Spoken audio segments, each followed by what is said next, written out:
Namaste, good morning, hello.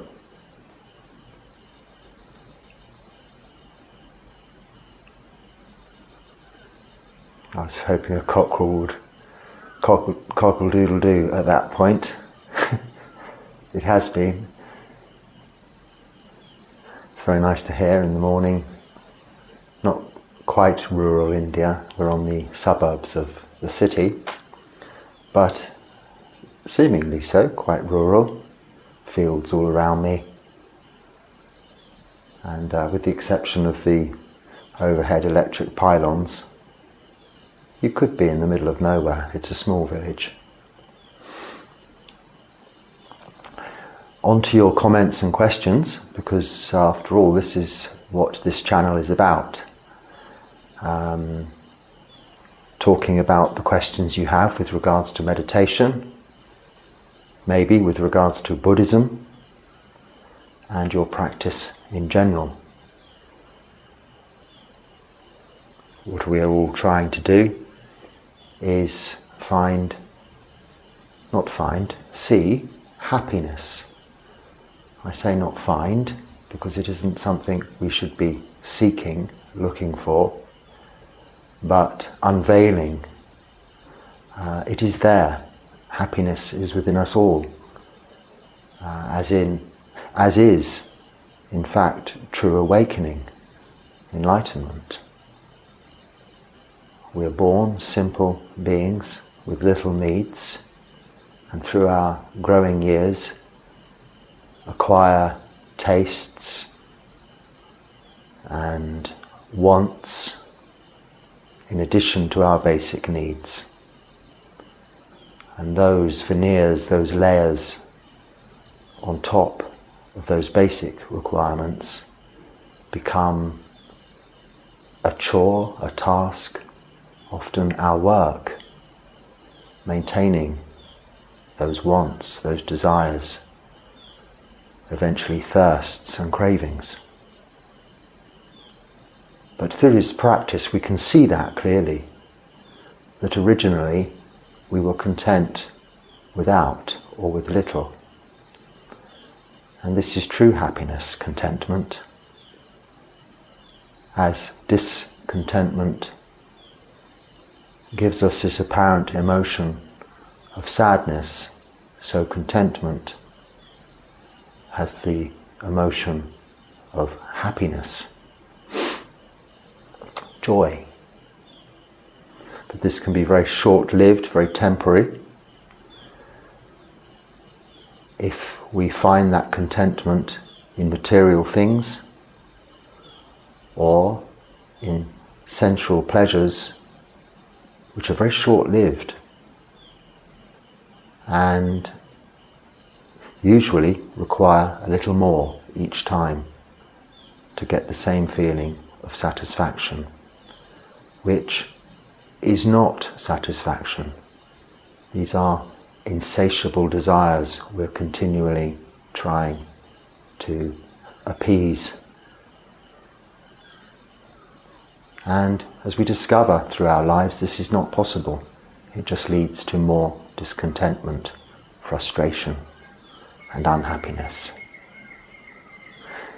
So we all come together with our different views, our different opinions, from different backgrounds, from different cultures, from different countries, to collective forums like this. I don't know in other social media how it works, but here there seems to be a core hub of subscribers whom communicate regularly, both with myself and with each other, within this forum of this YouTube channel, and really share experiences and ideas, predominantly based on Buddhism, because this is of course the core teachings I operate by, having renounced worldly life for the holy life of a Buddhist monk in its fullest capacity. But that's not to exclude others from what is a simple practice and has no contradiction to any other faith. In its simplicity, there is no belief, there is no worship. So therefore, by that, it doesn't contradict other faiths. But it may also suggest the lack of necessity in some other faiths' activities. But that only. It can be taken as a smorgasbord of options in itself, with accessories and accoutrements one can add to the practice, like chanting, like puja, like dedication of merits,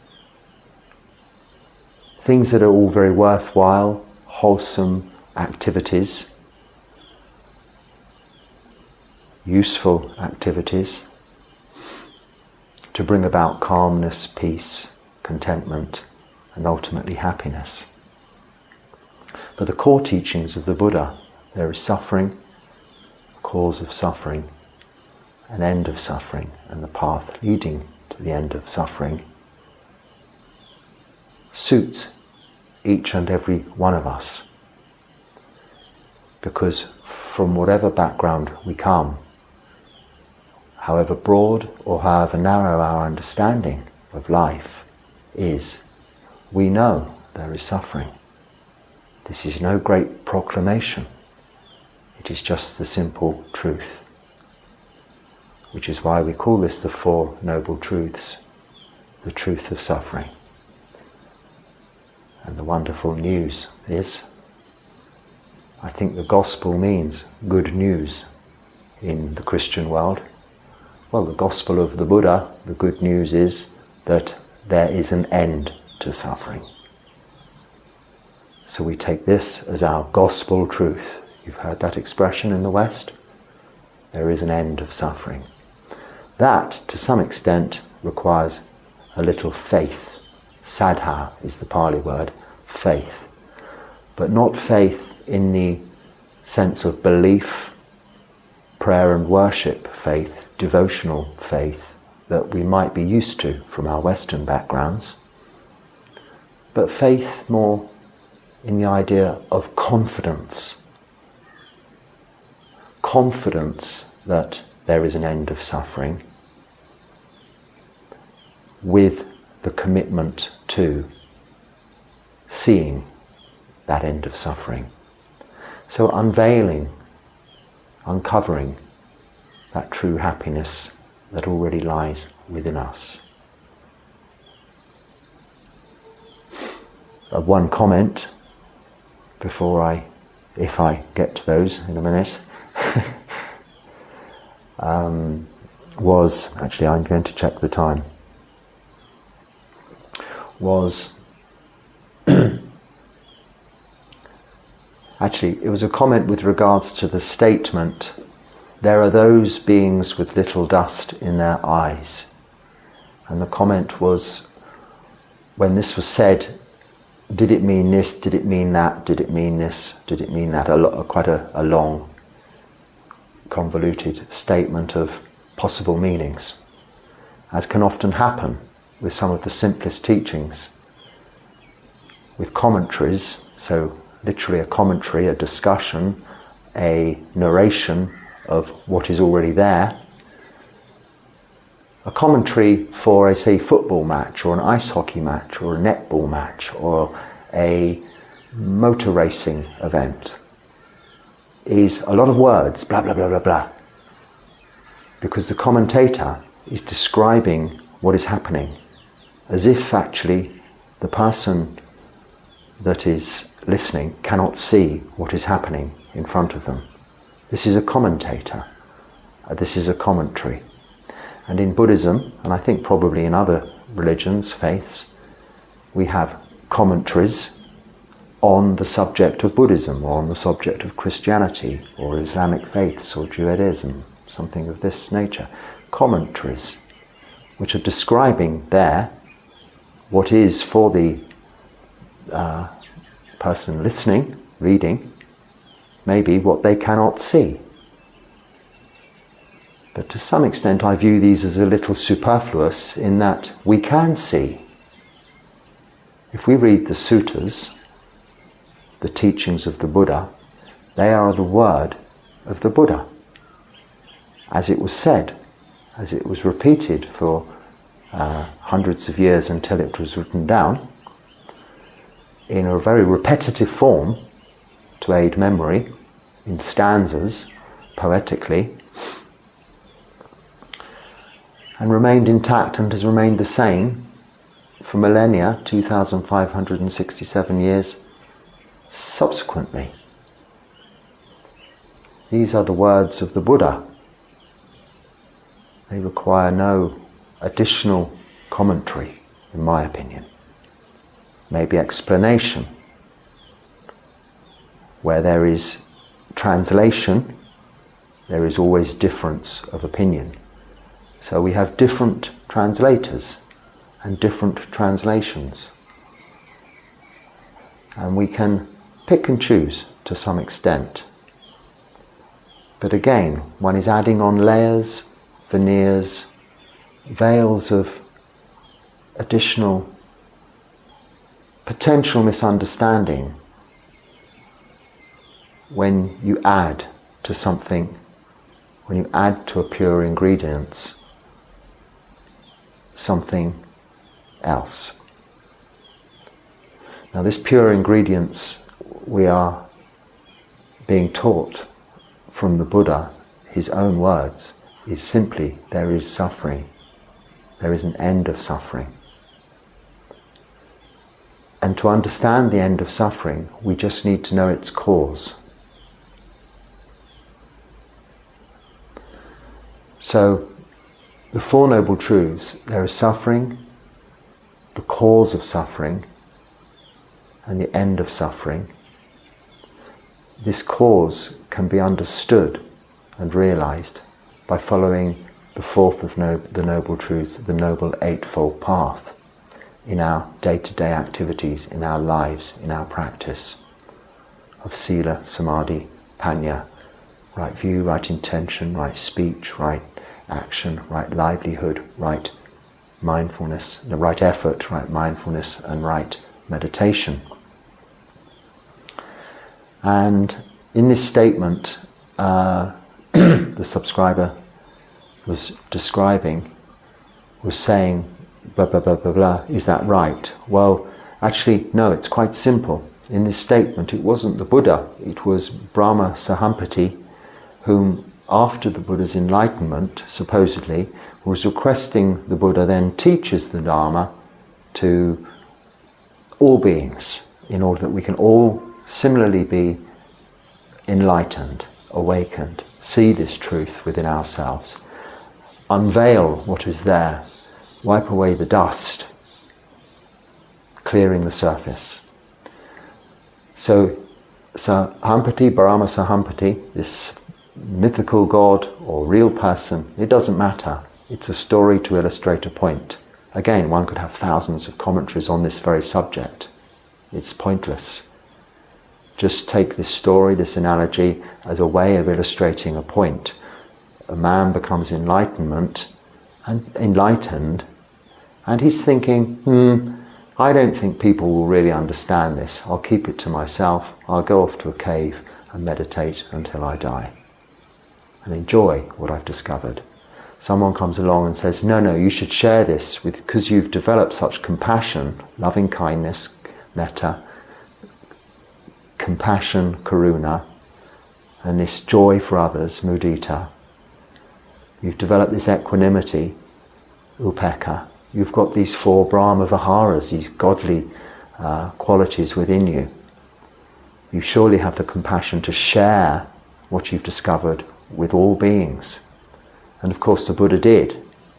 But his argument was, it is too difficult for these people to understand, or even for me to explain, because they are so covered in obstacles in their lives, they cannot see this basic truth.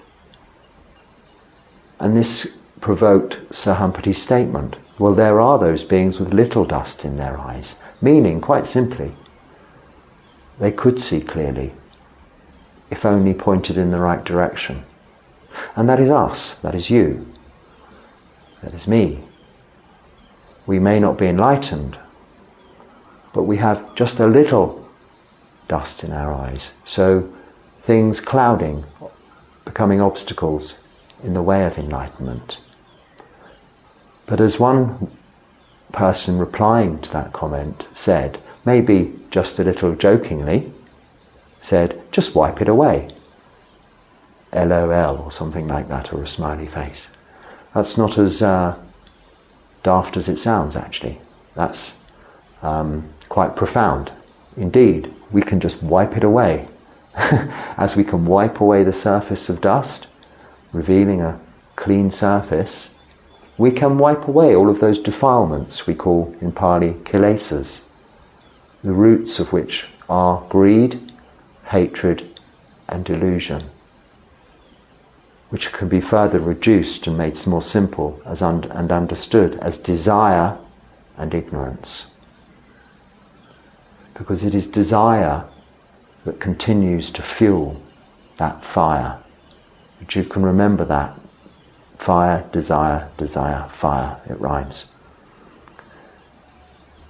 We want something, and rather than thinking, do we need it, we get it through effort.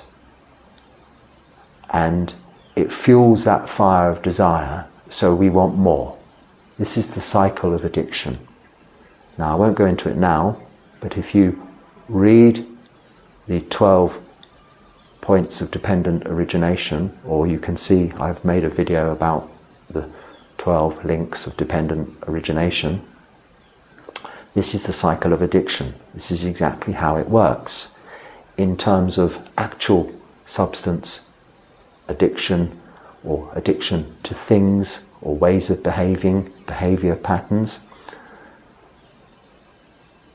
and also how it is implied it works in the sense of rebirth. Rebirth both within this lifetime and after this lifetime is over, after this body is finished with, how it is envisaged we are reborn into a new life, back into this realm of worldly existence we call samsara. So,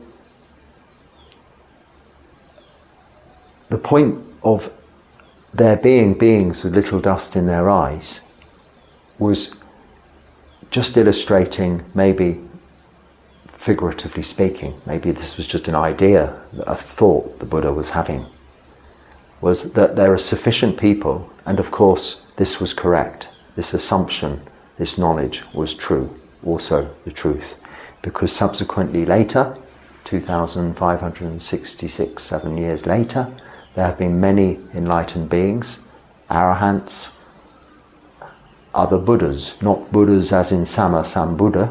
Buddha, as we are referring to, became self-enlightened, they say perfectly enlightened, because there was no Buddhism, there was no previous Buddha within his time. There were previous Buddhas apparently, but within his time there was no Dharma, no living Buddhist teachings on, say, the Four Noble Truths, the Noble Eightfold Path. He came up with this himself.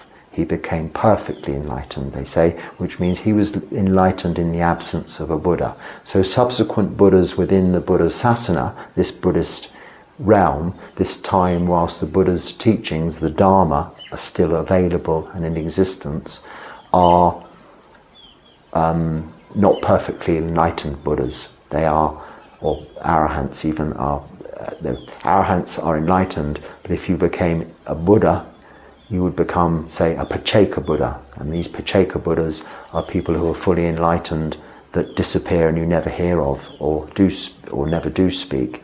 So seemingly like this Buddha we refer to may have done, if he hadn't gone on to teach, they go away and they remain silent, because they can do, because the sasana is here. The Buddha's teachings are available to all already. So whether they exist or whether they don't, it doesn't matter. We will never know. You wouldn't meet them. If you did, you wouldn't know. So all of these additional things are, as I say, optional extras, things we can use either as illustrative ways of understanding the simplicity of the Buddha's teachings, or things to build saddha, faith, in the devotional sense, or confidence in these Buddha's teachings. So how we come to understand that there is an end of suffering is by getting to the root of that cause of suffering and understanding that. And that cause of suffering is desire. And this is, in our practice, what we are working on. Subtly but directly, by keeping moral virtue, the 5 precepts, no killing, stealing, sexual misconduct, lying or taking intoxicants, and by practicing meditation, we start to develop this wisdom, this knowledge of the Four Noble Truths, to an extent where we cannot doubt that. It becomes evident. It hasn't become some information, some knowledge we've had to acquire through reading, through intellectual study, through listening or reading the commentaries. It is just a statement. There is suffering. You think about it, yes, there is. In which case there must be a cause for suffering. That's easy to understand. There is an end to suffering. We temporarily, very occasionally, feel we have reached an end of suffering when we get some form of satisfaction. So we don't need to believe that. It's something we do experience from time to time. But we also experience the momentary impermanence of that, which is the realization of something we call anicca in Pali, which is impermanence, uncertainty. Because all conditioned things, as the Buddha teaches us, and in this understanding of our existence, which has 3 very definite characteristics, all conditioned things are impermanent. That is put together will fall apart from the simplest thing, making a cake. It won't last forever. It will either be eaten, consumed, or rot and fall to pieces. To the universe, which wasn't here forever and will not be here forever. Very long time. But everything is impermanent. Even the Himalaya mountain range is forever changing. As is the landscape, as are the seasons, as are our feelings, our emotions, our thoughts. All things are impermanent. And the satisfaction we may get from trying to satisfy our thirst, our cravings, our desires, is very impermanent indeed, requiring topping up continuously. And this recognition of that, anicca, is fundamentally the development of wisdom, because it's the first characteristic of existence. The second characteristic of existence is that we've just been discussing, suffering. Just that. Everything is unsatisfactory by the very nature of its impermanence. And then finally, anatta, not self, which can be a harder concept to understand. Maybe for those with a lot of dust in their eyes, but the least dust you have, the easier it is to realize that these bodies we're not in control of either. If you have a pain, you cannot just say, I don't want this pain, go away, and it will go away. No. You would need to get some help, medicine, treatment, in hopes it will go away. We don't know how long these bodies will last. We don't know how quickly they will age. We have no control over what goes on with these bodies, or even indeed our thinking minds. Can you determine what your next thought will be? Ask yourself, what will be my next thought? Actually, your mind goes blank then, doesn't it? It's a great way of clearing your mind. Because we don't know what will be our next thought. As we don't know what will happen with our bodies. over the course of the next 24 hours, 1 hour, 1 minute, even as far as one breath. One breath in might be your last. We have no control over this. This is anatta, the third of those characteristics of existence, or not self. And it can also be made a lot more complicated when thought of this whole personality, or soul in the Christian faith, a soul that goes on forever. Does it? Can you remember your past lives? Can you imagine this personality being the same personality in a future life?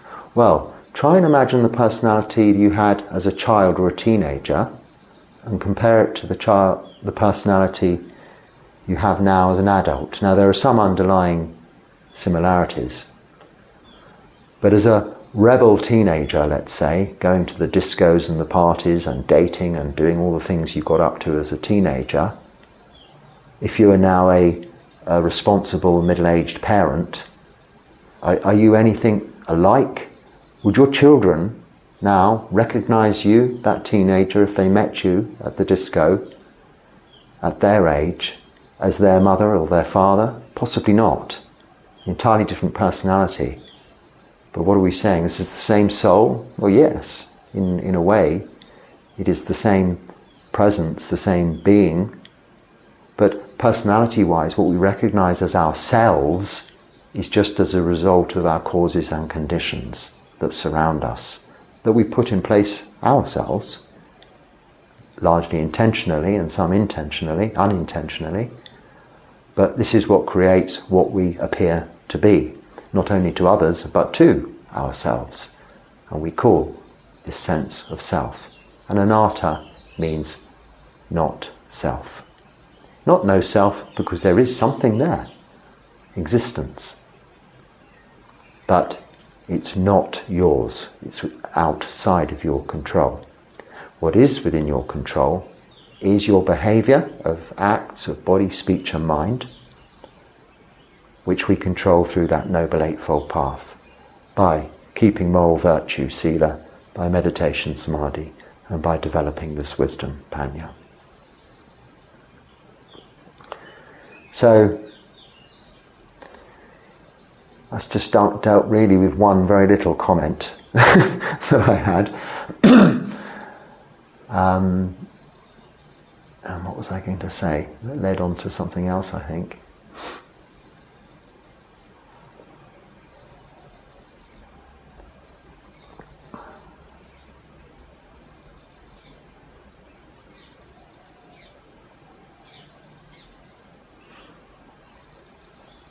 Actually, just to sit like this and breathe in for a few moments the nice fresh morning air. There are a few mosquitoes. Actually, I'll just change the subject quite dramatically because I've remembered one of the questions. Someone commented on when I said about mosquitoes, that just you can allow them to bite and they'll leave, taking the itchy bit with them. Well, I speak, everything I talk about here is from experience. I see little use in me telling you of other people's experiences, which I wasn't there for or know. Like I said, commentaries. These are things you can see for yourself. So I share with you my experience as a Western person, having ordained and become a Buddhist monk, now living in Asia, because it may be useful to people, to help them see clearly the path, not to necessarily have to ordain and become a monk, but to see in everyday life how one can apply these teachings of the Buddha and the techniques used by the Sangha, the Buddhist monks and the Buddhist nuns, to their own lives in order to become more content, to reduce suffering and eventually be free from suffering in this lifetime. So one experience is if a mosquito bites you, if you allow it to finish, it will actually take with it, having put its proboscis in, it squirts in an anticoagulant, which is an irritant also, and causes the initial sting and itch. If you then scratch it, or move the mosquito, this remains in the skin, creating the itch, which then you rub in and makes it worse and worse and worse, fueling that fire again. It's something you don't want, but the more you scratch it, the worse it gets. We all know this feeling, don't you? And you have to stop scratching it, bear it, and it will go away. But if you allow the mosquito to finish, it flies away having finished its lunch, its dinner, and takes with it the coagulant also. And someone told me that that's false, that's wrong. Well, if that was the case, if it was false, if it was wrong, I could not sit in meditation. This person was saying they cannot sit in, another person was saying they cannot sit in meditation because of mosquitoes. Well, that would mean there would be no monks sitting in meditation because in all of these countries there are a lot of mosquitoes. And we have them in my own country, in England, at certain times of year. So this is not an excuse for meditation. You can I have a coil here, a mosquito coil. I must say it doesn't actually work, but they're there, so I like one. You can have a mosquito net. But as you see, this doesn't work. You can see the mosquitoes there. I can see them flying around. But I know from experience, they do sit on you.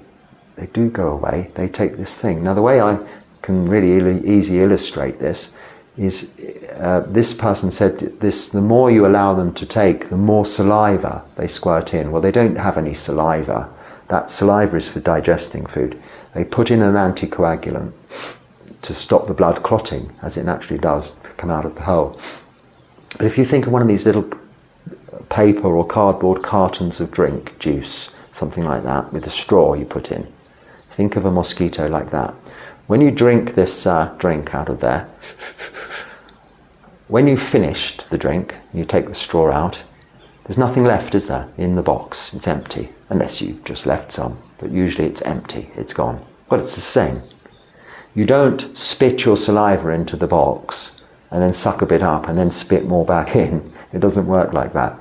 You suck all the juice out of the box is empty. This is how a mosquito feeding works. It's not a bite, it's not a sting, it's simply feeding.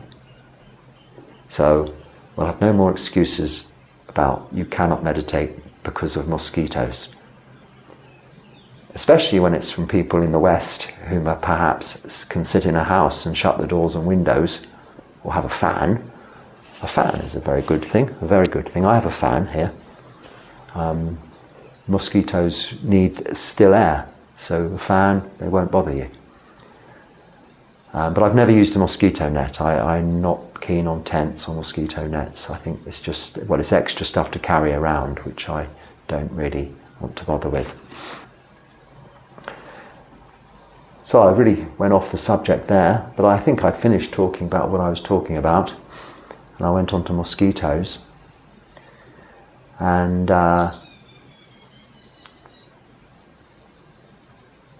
another question, I should just really look at them, shouldn't I? But as I'm the ones that have just come into my mind seem to be relevant to what I'm talking about. And one comment, question, inquiry was, please help me with my disease. Now, I'm not sure whether this is illness. Oh, and this is the other question I was thinking about. So let me deal with this, another one first. A subscriber asked, is there anywhere in the suttas that says, I should read if I can find it, because I don't want to misquote it.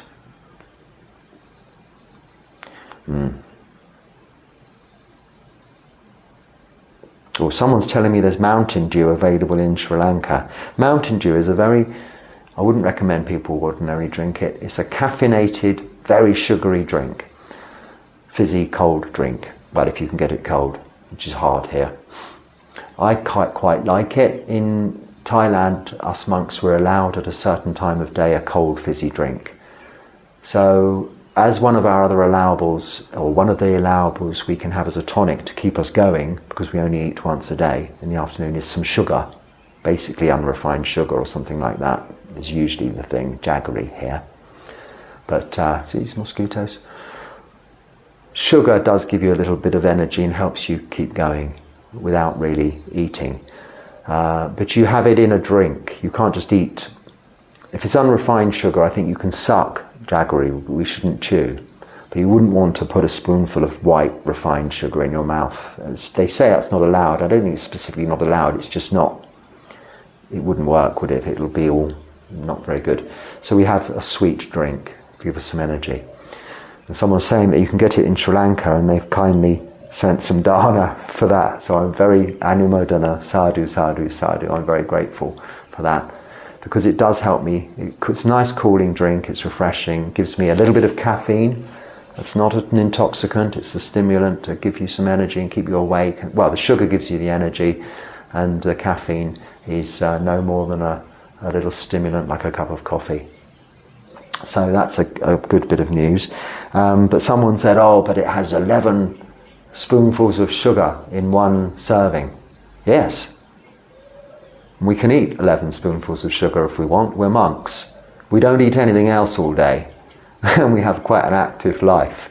Now, yeah, as you quite went on to say in the little conversation you had amongst yourselves, that, yeah, well, we wouldn't recommend Mountain Dew, for instance, for someone in an office, sitting in a chair all day or regularly drinking this stuff. I mean, it's essentially poison. However, when you look at the ingredients, it's got very little.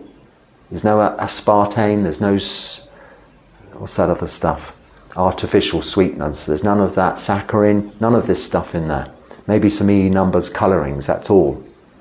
Other than that, it's pure sugar, water, citric acid and caffeine, like Coca-Cola, but an intensely strong version. So ultimately it's quite natural, as ghastly as it sounds, it's quite natural. So I've often mentioned that one of my cravings I have, my hindrances, is nice cold Mountain Dew and chips, or crisps as we call them in the West, because they're salty, and this is our desires, isn't it? Sweet, salt, sour. What are the other flavour things? Oily, kind of whatever. Bitter. We have tastes. If we just ate very bland food, we wouldn't want so much. So we put salt on it, or we put sugar on it to sweeten it or sweeten it. And then we can eat more, because it's creating more of that saliva that mosquitoes don't have, and more aid to digestion. So we do need to have to like the food we eat in order to be able to more easily digest it to some extent. But I'm digressing here. But anyway, they said, you shouldn't ordinarily drink such a stuff, but as a medicine, it's okay. And that is how we treat such a drink as a monk in the afternoon, as really a tonic, a medicine. That's what it's called, and that's why it's allowed. But we're very strict, or I am very strict, in terms of our Vinaya, our rules, regarding this. And one of the questions was, in respect of Vinaya, was, I need to find it really.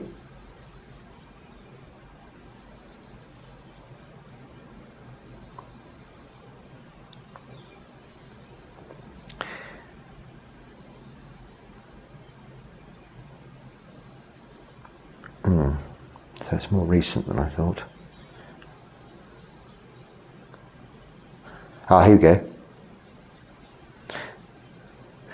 Did the Buddha mention about some monks having supernatural power, and he advised them not to show off? Is it mentioned in the suttas, in the scripture? Yes, it is mentioned. I don't know the sutta, but there was a monk who could fly and do all sorts and was getting lots of alms as a result of it. Because, if you go to India, come here to India, and you go and sit in a town for 3 days and meditate, you will become a saint, a guru, a guruji. because people see this as a miracle and they'll worship you, and before you know it, you have a cult, 400 million followers, and you are the head of state of your own country. Now, that's not just India, but it can easily happen here. No, the Buddha prevents, in fact, there's one of the main rules we have, which is disrobable offence, where you cannot re-robe. So it's one of the strictest rules is we are not allowed to speak of our attainments.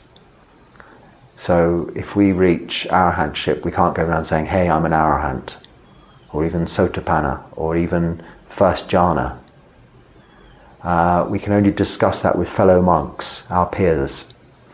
The Buddha made this rule in the Vinaya so that all monks were treated equally. Otherwise, it could be seen that one monk with special attainment might get preferential treatment in terms of donations and such like. So in terms of healing, do you actually mention healing? No, but it came on the back of the video where I was talking about someone else asking about healing. Are we allowed to do healing? Well, in this tradition there isn't any healing techniques taught, or we don't practice anything specifically. If we have the power to heal, like Jesus for instance, then it would be considered an attainment and something we wouldn't be able to talk about, prohibited. We would be in breach of that offence, I'm pretty sure.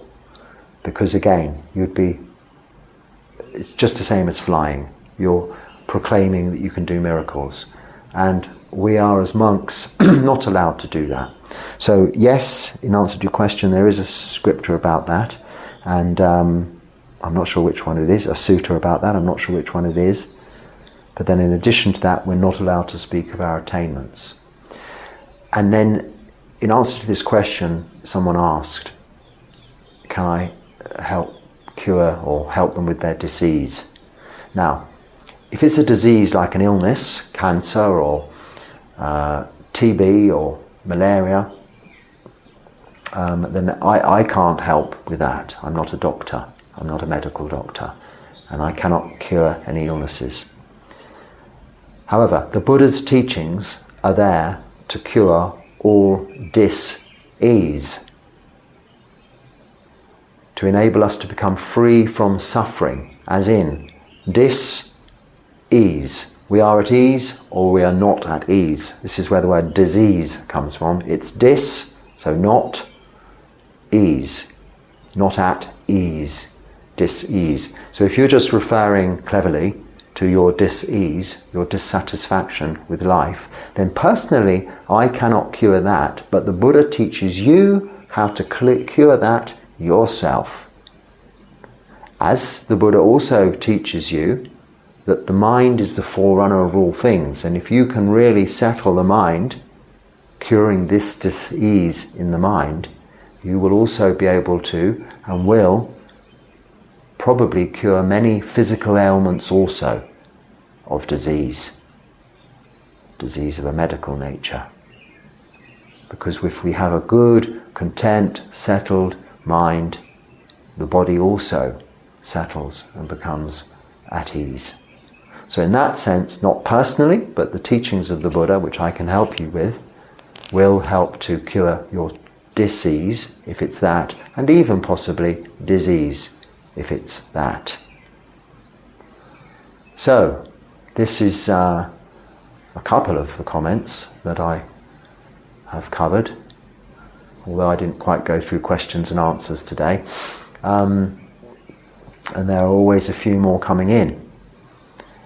So I try to answer them directly as best I can, but more and more, as there are more and more coming in, I will answer them in this format, because it's more easy when I go through questions and answers speaking like this, to treat them each time afresh, see the question and answer it, than me reply to it and then talk about it again later on, when I might be trying to remember what I answered.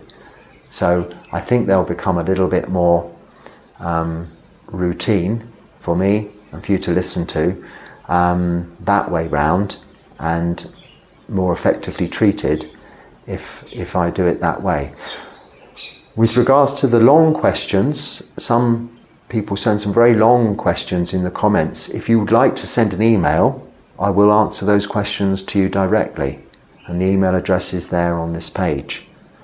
If you put them in the comments section, apart from that, it's quite a lot to see it in. I don't know how it works on people's computers. I only have a phone. I go through the little comments, the shortish comments, the short questions quite easily. If it runs into pages and pages, it's a little difficult for me to get through, frankly. If it's an email, I'll treat it individually as an email. But if someone wants to put their whole story and commentary in the comments, it kind of clouds the issue a little bit around the other comments. So try and restrict it a little. I don't mean you can't say what you like, because I say you email pages and pages if you want. I will read it and I will comment. I will reply to you personally, directly. And I'll only talk about the content of emails as I do with the comments, impersonally. I don't ever say whom has sent the emails, and if it's something that's sensitive, I will phrase it such that it doesn't necessarily apply to a particular person. So it's still private. If you email me, it's between you and me. If it's in the comments, it's for everybody, it seems, and you all talk to each other via those comments also. But if there's pages and pages in the comments in one question from one subscriber, then, well, sometimes I just don't know what to do with it, really. It's very difficult for me to reply to it. Physically, logistically, it's hard to do on a phone, so it just gets a bit difficult. So bear that in mind. And already the time is past that I should call this little talk to a finish, I suppose. Just as the sun is coming up and the day is beginning, I will get on with the rest of the morning and talk to you again very soon and finish off with some more of these comments. So please keep them coming in. Thank you for subscribing. I hope there's something useful I've spoken about this morning. If there is, then please use it, incorporate it into your lives and share it with others. But if not, don't worry about it. Let it go. Forget about it. Don't let it trouble you. Certainly don't try to commentate on it. There are enough commentaries in the world in every respect for everyone. We don't need any more. Not when we have such beautifully simple teachings that can be understood by people or beings even, with little dust in their eyes. So simple. There is suffering and an end of suffering. And when we expand upon it, there is suffering, the cause of suffering, end of suffering, and the path leading to the end of suffering. So may your path be enjoyable and a happy one towards Nibbana.